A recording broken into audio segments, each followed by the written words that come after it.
So you've decided to clean out your closet, and you're going through clothing you don't wear that often, and in the pocket of a jacket or a coat, you find a $100 bill. Now, it's your money. It's just you put it in there and you forgot about it. So the question is, what do you do with that $100? Your answer may say a lot about your level of financial literacy. Hello again, everyone. I'm Mark Huffman with MoneyWatch Radio, and today we're going to take a look at the level of financial literacy in this country. And despite all the horror stories, there may be a bright spot. So let's bring in Shawn Gilfedder, President and CEO of McGraw Hill Federal Credit Union. Hey, Shawn, thanks for coming on. Thanks, Mark. Thanks for having me today.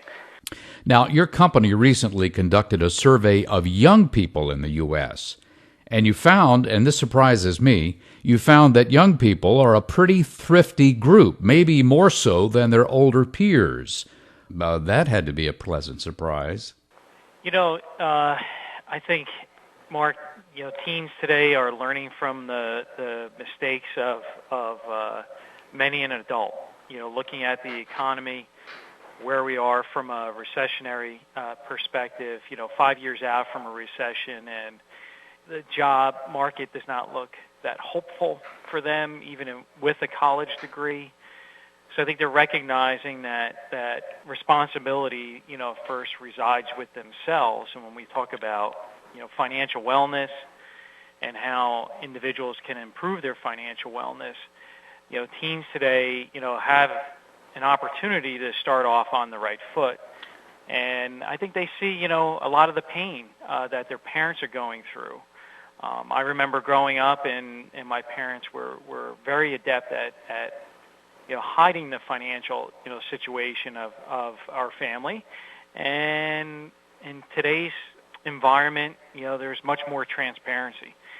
So, teens are growing up with more information, with the ability to make better decisions. It really comes down to how, dedicated they are to improving their financial lives.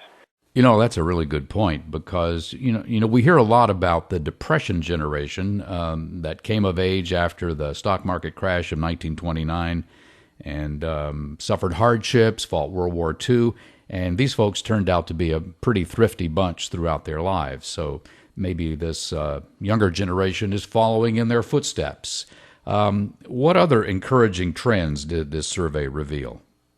Fiscal responsibility for this generation, I think they, when they find a product or find a credit card that, rewards, their loyalty and their conscious, use, meaning, how well, they can manage their own funds, it rewards certain behaviors. So, students today, teens today recognize that, tuition costs are high. They may have to take on some of that financial burden where in previous generations, parents were able to actually, afford for, multiple children to go to college. Many of the stories that we hear today are that the first child that enters college benefits from the savings that the family has put away. But if there are 2 or 3 other children, they have to be more thrifty and, understand that getting a college degree or getting out of school with student loans and the burden of student loans is going to impact their lives, not only exiting college, but also, entering young adulthood. So, we see that, majority, 60% have established, from our survey, have established a budget or a spend plan for their college expenses. 55% took the initiative to establish it, for themselves. So there are many tools out there today that help young adults be more fiscally responsible. In recent years, financial literacy has sort of become a hot-button issue. There's a lot of concern that many consumers just really don't know how to manage their money. Now, you and your credit union have been pretty active in this area, right? You're doing quite a bit in financial literacy, I believe.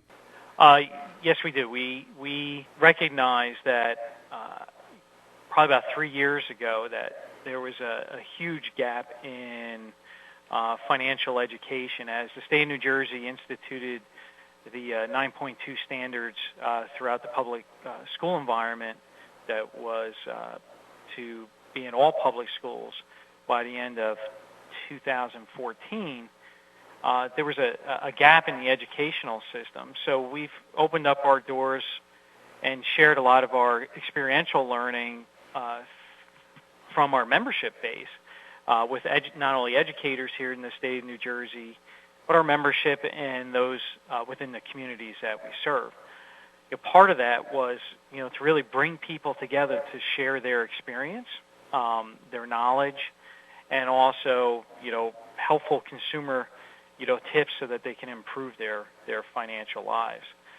So, one of the best quotes that I saw from our financial literacy events was about women in investing, and one of the quotes from Barbara O'Neill, who was our presenter, she said, "A man is not a financial plan." And she went through the very simple steps that not only women but individuals should go through in order to start to establish a plan process. Mark, we see so many people enter the world of finance, start to save, and they never establish a plan.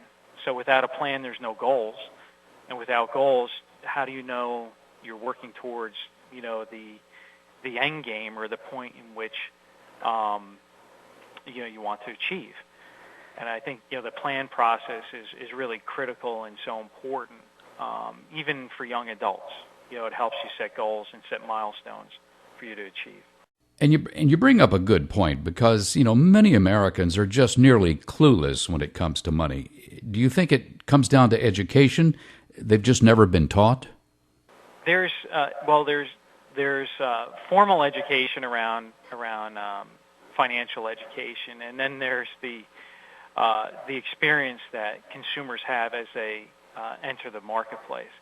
I think what's so critically important is that consumers need to form a relationship with somebody that they know they can trust, or an organization that is mission-driven in its intent.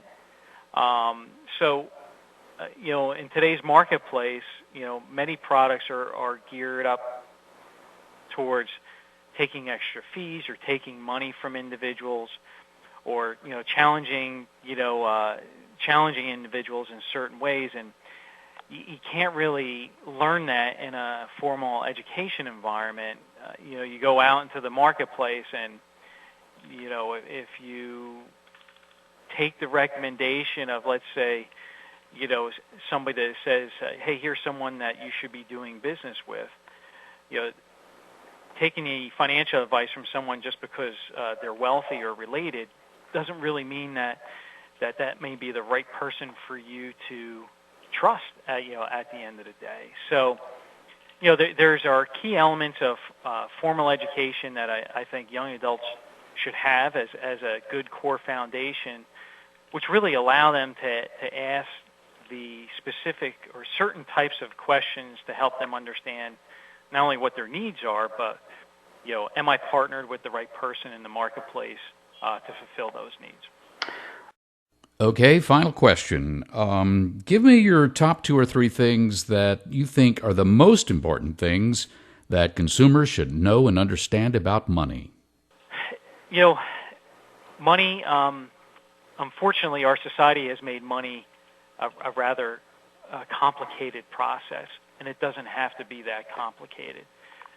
If you don't have a plan, you should look for an opportunity to sit down with a certified financial planner or somebody who has experience working as a financial advisor, preferably within the credit union movement, so that you can start to establish a plan and understand how to manage your debt appropriately. And if people start out early, I think it's really important. Starting out early in the process can save you years of pain. That is, in paying excess interest, paying excess fees. So spend the time and really understand, the fine print of the agreements that you may be involved in, because you never know what may change. And understanding those documents, helps you understand, what opportunities are available to you. I think my last point is establish a relationship with someone that you can trust. Not just because someone else knows them or because they're managing money for wealthy individuals. It's more about understanding and establishing a relationship before you need that relationship from a financial perspective. That way, if that person's with you when you don't have, specific, needs, you will also come to quickly recognize that they will be there for you when you do have needs or challenges that come up throughout your life cycle. So I think, having a plan, being able to understand, the agreements or the process that you may be engaged in when entering a financial transaction, and establishing a relationship early are three very important components to somebody improving their financial wellness and their financial lives. Well, Shawn, I'm going to let you go, but I really appreciate you coming on and sharing some information and advice about how to manage money. Well, thanks, Mark, for the time. Shawn Gilfedder, President and CEO of McGraw-Hill Federal Credit Union based in New Jersey. And we'll leave you with this. According to a survey by the financial literacy group Jumpstart, 65.1% of Americans consider themselves very or highly knowledgeable when it comes to personal finance. However, that same survey shows a majority, 52%, do not regularly review their credit report each year. 23% of Americans have never reviewed their credit report. So maybe we're not as smart as we think we are. This is Mark Huffman, back with more about you and your money on the next MoneyWatch Radio.